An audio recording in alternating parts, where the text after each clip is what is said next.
Bonjour Nicolas Bouzou. Bonjour Dimitri, bonjour à tous. Alors il y a eu samedi une manifestation contre le projet d'extension d'une usine ST Microélectronique à Crolles en Isère. Ouais, alors ST Microélectronique, c'est une entreprise franco-italienne qui fabrique des semi-conducteurs, les fameuses puces dont on a bien besoin en Europe. Alors les manifestants reprochent à l'entreprise une stratégie d'accaparement de l'eau du territoire. D'après le journal Les Échos, le mot d'ordre était de l'eau, pas des puces. Alors c'est vrai que cette usine, elle utilise de plus en plus d'eau et elle va en utiliser encore davantage avec l'extension, même s'il faut savoir qu'elle en rejette la quasi-totalité dans les cours d'eau. Mais enfin, on imagine quand même assez bien qu'il y aura ces prochaines années de plus en plus de manifestations avec des arguments similaires. Alors comment vous les analysez, vous, ces contestations ? Écoutez, c'est tout simplement un choix de société.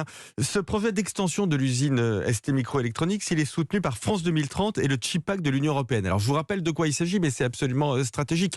France 2030, c'est le grand programme d'innovation en France. 54 milliards d'euros sont mis sur la table sur 5 ans. Il s'agit de nous remettre à niveau en matière d'innovation et donc en matière industrielle. Le Chip Act européen, c'est cet acte qui est mené par Thierry Breton, le commissaire, qui vise à doubler la production de semi-conducteurs sur le sol européen d'ici 2026. Et oui, parce que des semi-conducteurs, on en a besoin aujourd'hui quasiment absolument partout, mais ils sont importés pour l'essentiel de Taïwan, avec une problématique géopolitique qui peut nous mettre dans une situation de blocage d'ici quelques années. Et donc, nous devons absolument devenir autonomes en matière de semi-conducteurs. Non, mais il y a quand même la question de l'eau qui a été posée par les manifestants. Bien sûr, question légitime.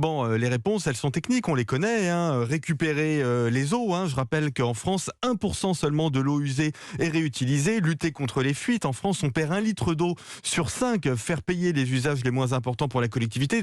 D'ailleurs, c'est grosso modo le plan qui a été présenté par le président de la République la semaine dernière. Mais enfin, les manifestants ne veulent pas qu'on optimise la gestion de l'eau, ils veulent la décroissance. C'est la raison pour laquelle je parle d'un choix de société. Il faut savoir ce qu'on veut. La part de l'industrie en France a été divisée par 2 depuis les années 70. C'est un problème économique, un problème social, un problème de souveraineté. Et oui, il faut savoir ce qu'on veut. Merci beaucoup Nicolas Bouzou.